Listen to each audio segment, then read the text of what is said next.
या देवी सर्वभूतेषु लज्जारूपेण संस्थिता नमस्तस्ते नमस्तस्ते नमस्तस्ते नमो नमः। आइए मित्रों, नवरात्रि के 5वें दिन का पाठ प्रारंभ करते हैं।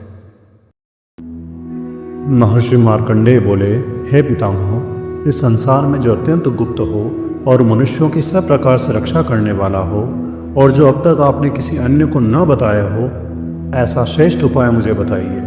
श्री ब्रह्मा जी कहने लगे, हे महामुनि विप्र, जो अत्यंत गुप्त से भी गुप्त, महान व सब प्राणियों का उपकार करने वाला पुण्यकारी देवी कवच है, वह तुम मुझसे सुनो। प्रथम शैलपुत्री, दूसरी ब्रह्मचारिणी, तीसरी चंद्रघंटा, चौथी कुष्मांडा, पांचवी स्कंद माता, छठी कात्यायनी, सातवीं कालरात्रि, आठवीं महागौरी और नवीं सिद्धिदात्री, यह 9 देवी जी की मूर्तियां हैं और यही नव दुर्गा कहलाती हैं। आग में जलते समय रण में शत्रुओं से घिरा हुआ, विषम संकट में फंसा हुआ जो मनुष्य भयभीत होकर यदि दुर्गा के इन नामों का स्मरण करे तो उसका कभी भी कोई अमंगल नहीं होता। रण के समय संकट आ जाने पर भी उस पर कोई विपत्ति नहीं आ पाती और न किसी प्रकार का दुख, शोक या डर होता है। जिसने श्रद्धा भक्तिपूर्वक देवी का स्मरण किया है उसका सदा कल्याण होता है। हे देवेश्वरी, जो तुम्हारा चिंतन करते हैं उनकी तुम निसंदेह रक्षा करने वाली हो। चामुंडा देवी प्रेत पर, वाराही भैंसे पर, ऐन्द्री हाथी पर, वैष्णवी गरुड़ पर आसन जमाती है। माहेश्वरी वृषभ पर, कौमारी मोर पर और हाथ में कमल लिए हुए विष्णु प्रिया श्री लक्ष्मी जी कमल के आसन पर विराजती हैं। बैल पर बैठी हुई ईश्वरी देवी ने श्वेत रूप धारण कर रखा है और सब प्रकार के आभूषणों से विभूषित ब्राह्मी देवी हंस पर विराजमान है। इस प्रकार यह सब देवियां सब प्रकार की योग शक्तियों से युक्त हैं। इनके सिवा और भी अनेक देवियां हैं जो अनेक प्रकार के रत्न एवं आभूषण धारण करने से सुशोभित हैं।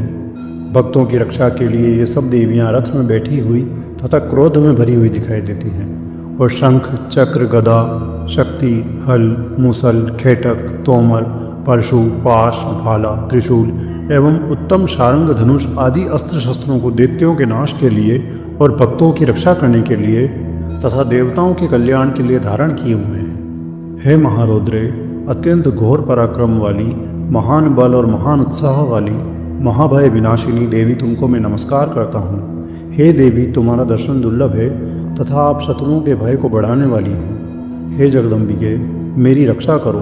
पूर्व दिशा में इंद्री देवी मेरी रक्षा करें, अग्निकोण में अग्नि शक्ति, दक्षिण में वाराही देवी, नैऋत्य कोण में खड्गधारिणी देवी मेरी रक्षा करें। वारुणी देवी पश्चिम दिशा में, वायु कोण में मृगवाहिनी, उत्तर में कौमारी और ईशान में शूलधारिणी देवी मेरी रक्षा करें। ब्रह्माणी ऊपर की ओर मेरी रक्षा करें और वैष्णवी देवी नीचे की ओर मेरी रक्षा करें तथा इसी प्रकार शव पर बैठी हुई चामुंडा देवी 10 दिशाओं में मेरी रक्षा करें। जया देवी आगे की ओर, विजया पीछे की तरफ, बाईं ओर से अजिता, दाहिनी ओर से अपराजिता देवी मेरी रक्षा करें। उद्योतनी देवी शिखा की रक्षा करे तथा उमा शिर में स्थित होकर रक्षा करे। इसी प्रकार ललाट में मालाधारी देवी रक्षा करें और यशस्विनी देवी मेरी भुहों का संरक्षण करे। भुहों के मध्य मार्ग में त्रिनेत्रा, नाक के दोनों नथुनों की यमघंटा देवी रक्षा करे। नेत्रों के मध्य में शंखिनी देवी और द्वारवासिनी कानों की रक्षा करे। कपोलों की कालिका देवी और कानों के मूल भाग की भगवती शांकरी रक्षा करे। सुगंधा नासिका में और चर्चिका ऊपर के होठ में, अमृत कला नीचे के होठ की, सरस्वती देवी जीभ की रक्षा करें। कौमारी देवी दांतों की और चंडिका कंठ प्रदेश की रक्षा करें। चित्रघंटा गले की घाटी की और महामाया तालु की रक्षा करें। कामाक्षी ठोड़ी की, सर्वमंगला देवी मेरी वाणी की रक्षा करें। भद्रकाली गर्दन की और धनुर्धरी पीठ की मेरुदंड की रक्षा करें। कंठ के बाहरी भाग की नीलग्रीवा देवी और कंठ की नली की नलकुबरी रक्षा करें। दोनों कंधों की खंगिनी और वज्रधारिणी मेरी दोनों बाहों की रक्षा करें। दंडिनी देवी दोनों हाथों की और अंबिका देवी समस्त उंगलियों की रक्षा करें।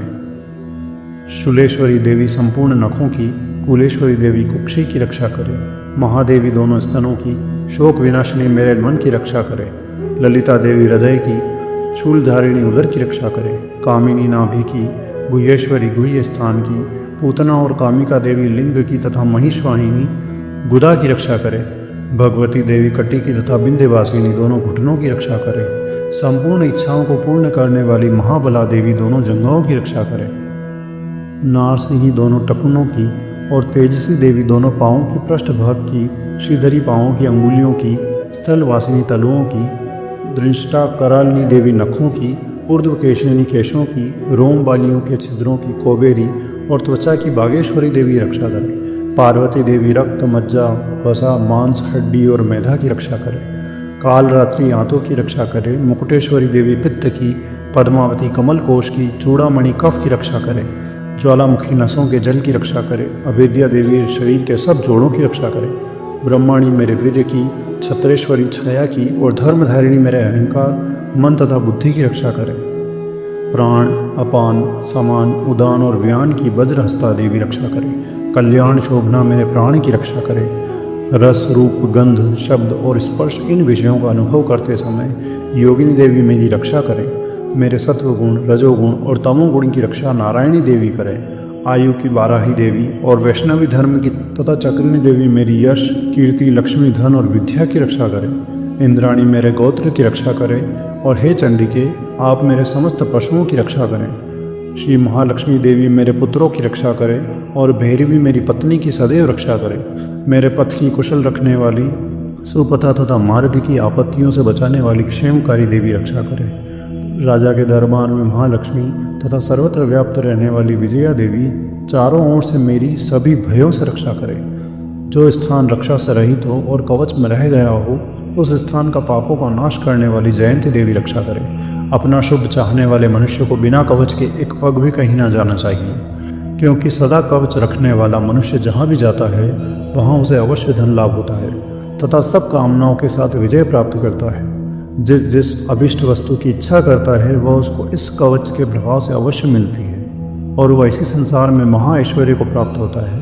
कवचधारी मनुष्य युद्ध में निर्भय होता हुआ विजय प्राप्त करता है और वह तीनों लोकों में माननीय होता है। देवी का यह कवच देवताओं के लिए भी कठिन है। जो नित्य प्रति नियम पूर्वक तीनों संध्याओं को श्रद्धा के साथ इसका पठन पाठन करता है उसे देव शक्ति प्राप्त होती है। वह तीनों लोगों को जीत सकता है और अकाल मृत्यु से रहित होकर 100 वर्षों तक जीवित रहता है। उसकी लुता, चर्म रोग, विस्फोट आदि समस्त व्याधियां समूल नष्ट हो जाती हैं और स्थावर जंगम तथा कृत्रिम विष आदि दूर हो जाते हैं। उनका कोई असर नहीं होता है तथा समस्त अभिचारक प्रयोग और जितने भी पृथ्वी पर यंत्र, मंत्र, तंत्र आदि होते हैं वे सब इस कवच के हृदय में धारण कर लेने पर नष्ट हो जाते हैं। इसके अतिरिक्त पृथ्वी पर विचरने वाले भूचर, नभचर, जलचर प्राणी, उपदेश मात्र से सिद्ध होने वाले निम्न कोटि के देवता तथा जन्म के साथ प्रकट होने वाले कुल रोग, गंडमाला आदि, डांकिनी, शाकिनी, अंतरिक्ष में विचरने वाली अत्यंत बलवती भयानक डांकिनियाँ, ग्रहभूत, पिशाच, यक्ष,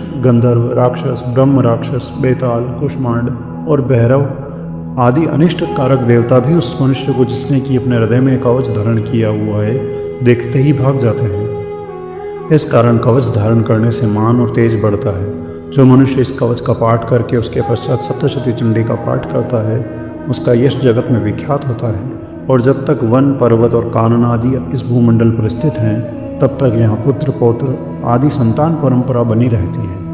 पश्चात देहांत होने पर ऐसा मनुष्य परम पद को प्राप्त होता है जो देवताओं के लिए भी कठिन है और अंत में सुंदर रूप धारण करके भगवान शंकर के साथ आनंद करता हुआ परम मोक्ष को प्राप्त करता है। ओ मार्कंडेय जी कहते हैं, जयंती, मंगला, काली, भद्रकाली, कपालिनी, दुर्गा, क्षमा, शिवा, धात्री, स्वाहा और स्वधा आदि नामों से प्रसिद्ध देवी, मैं तुम्हें नमस्कार करता हूँ। हे देवी, हे चामुंडे, तुम्हारी जय हो। प्राणियों के संपूर्ण दुख हरने वाली तथा सब में व्याप्त रहने वाली देवी, तुम्हारी जय हो। हे कालरात्रि, तुम्हें नमस्कार है। हे मधु और कैटभ दैत्य का वध करने वाली, ब्रह्मा को वरदान देने वाली हे देवी, तुम्हें नमस्कार है। तुम मुझे सुंदर रूप दो, जय दो, यश दो और मेरे शत्रुओं का नाश करो। हे महिषासुर दैत्य का नाश करने वाली तथा भक्तों को सुख देने वाली देवी, तुम्हें नमस्कार है। तुम मुझे सुंदर रूप दो, विजय दो, यश दो और मेरे शत्रुओं को नष्ट करो। हे रक्तबीज का वध करने वाली, हे चंडमुंड का नाश करने वाली, तुम मुझे रूप दो, जय दो और संसार में यश दो तथा मेरे शत्रुओं का नाश करो।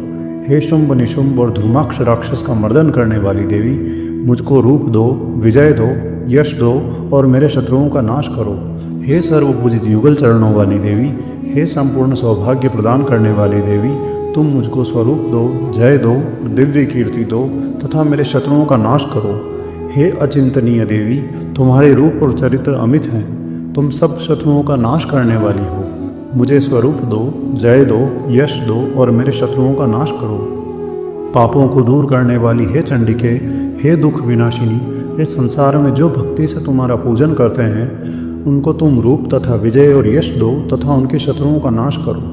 हे समस्त रोगों का नाश करने वाली चंडिके, जो भक्तिपूर्वक तुम्हारी स्तुति करते हैं उन्हें तुम रूप, जय, यश दो और उनके घोर शत्रुओं का नाश करो।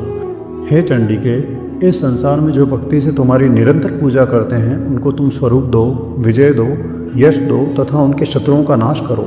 हे देवी, मुझे सौभाग्य दो, आरोग्य दो, परम सुख दो, जय दो, यश दो और मेरे विकट शत्रुओं का नाश करो। हे देवी, जो मुझसे बैर रखते हैं उनका संहार करो और मुझे अधिक बल प्रदान कर रूप, जय, यश दो तथा मेरे शत्रुओं का विनाश करो। हे देवी, मेरा कल्याण करो और मुझे सब उत्तम संपत्ति प्रदान करो। रूप, जय, यश दो और मेरे शत्रुओं का नाश करो।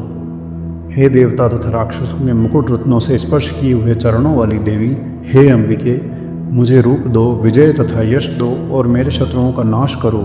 हे देवी, अपने भक्तों को विद्यावान, कीर्तिवान और लक्ष्मीवान बनाओ तथा उन्हें रूप दो, जय दो, यश दो और उनके शत्रुओं का नाश करो। हे प्रचंड दैत्यों के अभिमान का नाश करने वाली चंडिके, मुझ शरणागत को रूप दो, विजय दो, यश दो और मेरे शत्रुओं का नाश करो।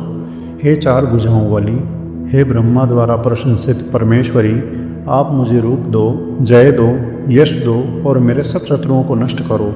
निरंतर भक्ति से भगवान विष्णु द्वारा सदा स्तुति की हुई अंबिके, मुझे रूप, यश, जय दो और मेरे समस्त शत्रुओं को नष्ट करो। हिमाचल की कन्या, पार्वती के पति भगवान शंकर से स्तुति की हुई है परमेश्वरी, मुझे रूप, जय, यश दो और मेरे शत्रुओं का नाश करो। इंद्राणी के पति के द्वारा सद्भाव से पूजित होने वाली परमेश्वरी, तुम मुझे रूप दो, जय दो, यश दो और मेरे शत्रुओं को नष्ट करो। हे प्रचंड भुजदंड से दैत्यों के घमंड को नष्ट करने वाली देवी, मुझे रूप दो, जय दो, यश दो और मेरे बैरियों का नाश करो। हे देवी, तुम अपने भक्तों को सदा असीम आनंद देती हो, मुझे रूप, जय, यश दो और मेरे शत्रुओं को नष्ट करो। हे देवी, हे सुंदरी, मन की इच्छा अनुसार चलने वाली संसार रूपी सागर से तारने वाली, मुझे सुंदर स्त्री प्रदान करो जो उत्तम कुल में उत्पन्न हुई हो और सर्वगुण संपन्न हो। जो मनुष्य पहले इस स्तोत्र का पाठ करता है और फिर सप्तशती महास्तोत्र का पाठ करता है, वह सप्तशती की जप संख्या से मिलने वाले श्रेष्ठ फल को प्राप्त होता है और उसके साथ ही उसे प्रचुर धन भी प्राप्त होता है। ओम। महर्षि मार्कंडेय बोले, निर्मल ज्ञान रूपी शरीर धारण करने वाली, वेद त्रयी रूप तथा दिव्य 3 नेत्र वाले जो कल्याण प्राप्ति के हेतु हैं और अपने मस्तक पर अर्धचंद्र धारण करने वाले हैं, उन भगवान शंकर को नमस्कार है। जो मनुष्य जप में तत्पर रहता हुआ अभिक्लिक मंत्रों को जानता है, वही पुरुष कल्याण को प्राप्त करता है। जो केवल सप्तशती स्तोत्र से ही देवी की स्तुति करता है, उसको इससे ही देवी की सिद्धि हो जाती है। उन्हें अपने कार्य की सिद्धि के लिए दूसरे की साधना करने की आवश्यकता नहीं रहती। बिना जप के ही उनके उच्चाटन आदि सिद्ध हो जाते हैं। लोगों के मन में शंका थी कि केवल सप्तशती की उपासना से अथवा सप्तशती को छोड़कर अन्य मंत्रों की उपासना से भी समान रूप से सब कार्य सिद्ध हो जाते हैं, तब इनमें कौन श्रेष्ठ साधन है। लोगों की शंका को ध्यान में रखकर भगवान शंकर ने अपने पास आए हुए जिज्ञासुओं को समझाया, यह सप्तशती नामक संपूर्ण स्तोत्र ही कल्याणमय एवं सर्वश्रेष्ठ है। इसके पश्चात भगवान शंकर ने चंडिका के सप्तशती नामक स्तोत्र को गुप्त कर दिया। इसका पुण्य फल अक्षय है, अतः मनुष्य इसको बड़े पुण्य से प्राप्त करता है। जो मनुष्य कृष्ण पक्ष की 14 अथवा अष्टमी को एकाग्रचित होकर देवी को अपने सर्वस्व समर्पित कर देता है, फिर उसे प्रसाद रूप से ग्रहण करता है, उस पर दुर्गा प्रसन्न होती है, अन्यथा नहीं होती। इस प्रकार सिद्धि के प्रतिबंधक रूपी कील के द्वारा भगवान शंकर ने इस स्तोत्र को कीलित कर रखा है। जो पुरुष इस सप्तशती को निष्कीलन करके नित्य पाठ करता है, वह सिद्ध हो जाता है। वही देवों का पार्षद होता है और वही गंधर्व होता है। सर्वत्र विचरते रहने पर भी उस मनुष्य को संसार में कहीं भी कोई डर नहीं होता है। वह स्वयं मृत्यु के वश में नहीं पड़ता और मरकर मोक्ष की प्राप्ति हो जाती है, किंतु इस कीलक की विधि को जानकर ही सप्तशती का पाठ करना चाहिए। जो ऐसा नहीं करता वह नष्ट हो जाता है। कीलन और निष्कीलन संबंधी जानकारी के पश्चात ही यह स्तोत्र निर्दोष होता है और विद्वान पुरुष इस निर्दोष स्तोत्र का ही पाठ आरंभ करते हैं। स्त्रियों में जो कुछ सौभाग्य आदि दिखाई देता है वह सब इस पाठ की ही कृपा है। इसलिए इस कल्याणकारी स्तोत्र का सदा पाठ करना चाहिए। इस स्तोत्र का शनै शनै पाठ करने से स्वल्प फल की प्राप्ति होती है, अतः उच्च स्वर से ही इसका पाठ आरंभ करना चाहिए। जिस देवी के प्रसाद से ऐश्वर्य, आरोग्य, सौभाग्य, संपत्ति, शत्रुनाश तथा परम मोक्ष की प्राप्ति होती है, उस देवी की स्तुति मनुष्य को अवश्य करनी चाहिए। महर्षि मेधा ने कहा, काली द्वारा चंड और मुंड नामक असुरों के मारे जाने से और बहुत सी सेना के कष्ट हो जाने से असुरों के राजा प्रतापी शुंभ ने क्रोध युक्त होकर अपनी संपूर्ण सेना को युद्ध के लिए तैयार होने की आज्ञा दी। उसने कहा, आज उदयुद्ध नामक 86 असुर सेनापति अपनी सेनाओं के साथ और कम्बु नामक 84 सेनापति युद्ध के लिए वहां जाएं। कोटिवीर्य नामक 50 सेनापति और ध्रोमकुल के 100 सेनापति तुरंत प्रस्थान करें।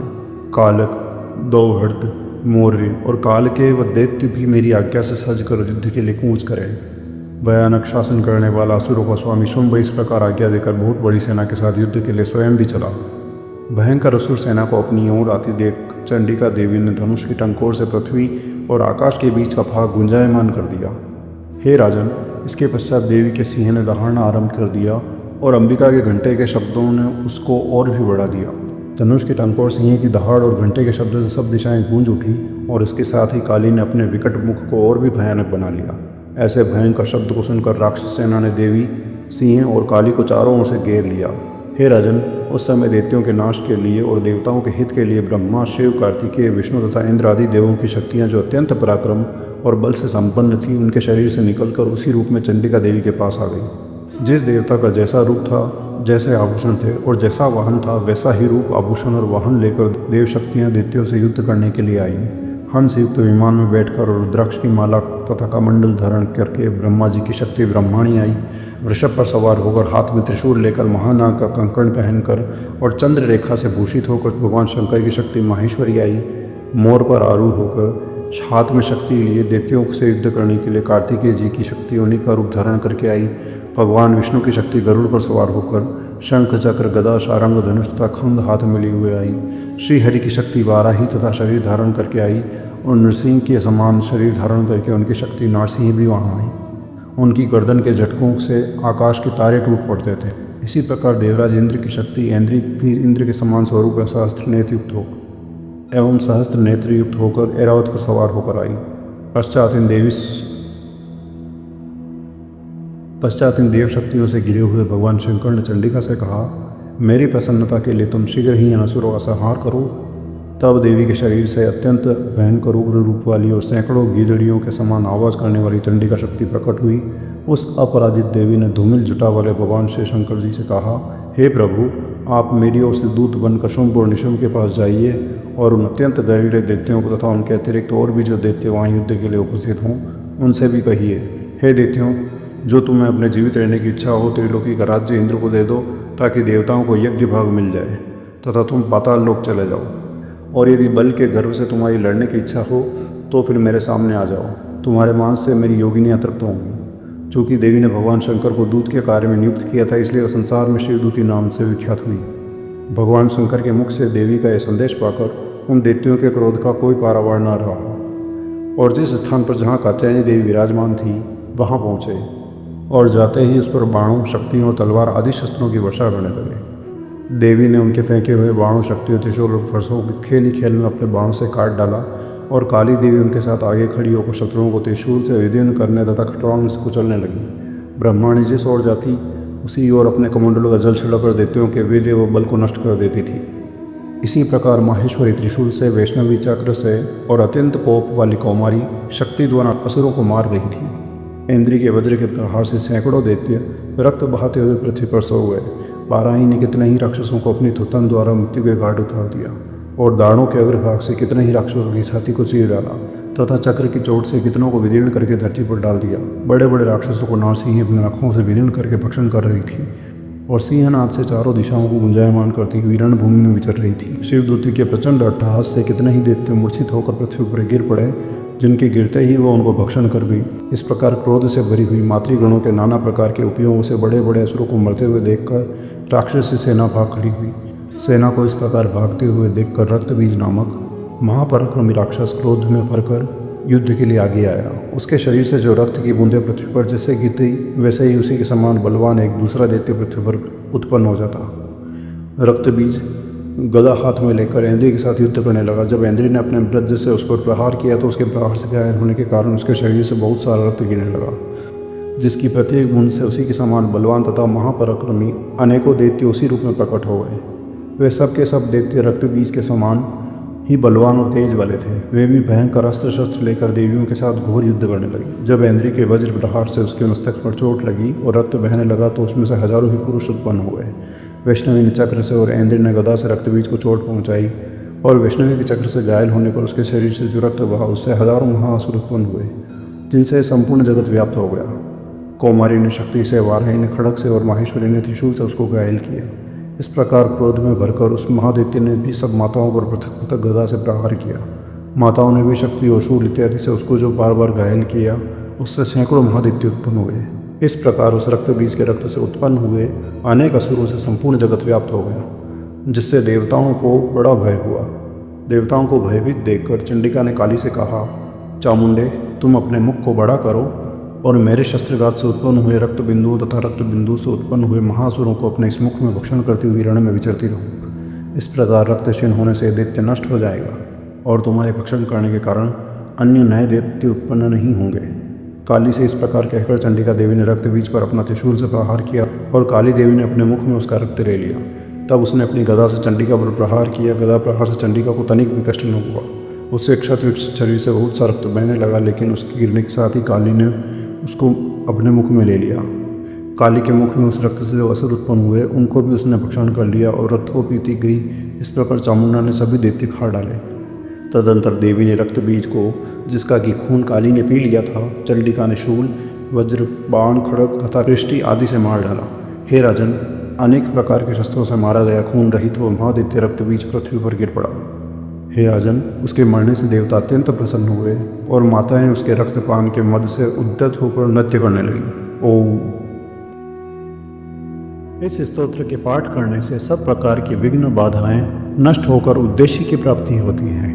शिवजी बोले, हे देवी, सुनो, मैं उत्तम कुंजी का स्तोत्र कहता हूँ, जिसके मंत्र के प्रभाव से देवी का जप सफल होता है। कवच, अर्गला, कीलक, रहस्य, सूक्त, ध्यान, न्यास तथा अर्चन आदि करना इतना जरूरी नहीं है। केवल कुंजिका के पाठ मात्र से फल की प्राप्ति हो जाती है। यह अत्यंत गुप्त है और देवताओं के लिए भी दुर्लभ है। हे पार्वती, इसको स्वयोनि की भांति प्रयत्न पूर्वक गुप्त रखें। इस कुंजिका स्तोत्र के पाठ मात्र से मारण, मोहन, वशीकरण, स्तंभन और उच्चाटन आदि कार्य की सिद्धि होती है। हे रुद्र रूपिणी, तुम्हें नमस्कार है। हे मधुमर्दिनी, तुम्हें नमस्कार है। हे कैटभ मर्दिनी, तुम्हें नमस्कार है। हे महिषासुर संहारिणी, तुम्हें नमस्कार है। हे शुंभ और निशुंभ का वध करने वाली, तुम्हें नमस्कार है। हे महादेवी, मेरे जप को जागृत करते हुए सिद्ध करो। हे एंकर रूप में सृष्टि स्वरूपिणी, ह्रीम रूप में सृष्टि का पालन करने वाली, क्लीम रूप में काम रूपिणी और बीज रूपिणी देवी, तुम्हें नमस्कार है। चामुंडा रूप में चंड विनाशिनी और येकार रूप में तुम वर देने वाली हो। विच्चय रूप में तुम अभय कर देती हो, इसलिए ऐम हीम क्लीम चामुंडाए विच्चय मंत्र स्वरूप हो। धाम धीम धूम रूप में तुम धुर्जटी शिव की पत्नी हो। वाम वीम वूम रूप में वाणी की अधीश्वरी हो। क्राम क्रीम क्रूम रूप में कालिका देवी हो। शाम शीम शुम रूप में शुभ करने वाली, हुम हुम हुंकार रूपिणी, जम जम जम जम्ब नाशिनी, ब्राम ब्रीम भ्रूम रूप में कल्याणकारिणी। हे भैरव भवानी, तुम्हें बार बार नमस्कार है। अम कम चम टम तम पम यम शम विम दुम एम विम हम क्षम धिजाग्रम धिजाग्रम, इन सबको तोड़न करो और दीप्त करो। पाम पीम पूम स्वरूप में तुम पार्वती पूर्णा हो। खाम खीम खूम स्वरूप में तुम खेचरी हो। साम सीम सूम स्वरूप में सप्तशती देवी के मंत्र को मेरे लिए सिद्ध करो। यह कुंज का स्तोत्र मंत्र को जागृत करने के लिए है। यह भक्तिहीन मनुष्य को कदापि न देना चाहिए। अतः हे पार्वती, हे देवी, इसे गुप्त रखें। जो बिना कुंजी का सप्तशती का पाठ करता है उसे कोई सिद्धि प्राप्त नहीं होती। उसका पाठ निर्जन वन में रोने के समान है। हे माता परमेश्वरी, मेरे द्वारा रात दिन सहस्त्रों अपराध हुआ करते हैं। मैं तुम्हारा दास हूँ, यह समझकर तुम कृपा कर मेरे उन सब अपराधों को क्षमा करो।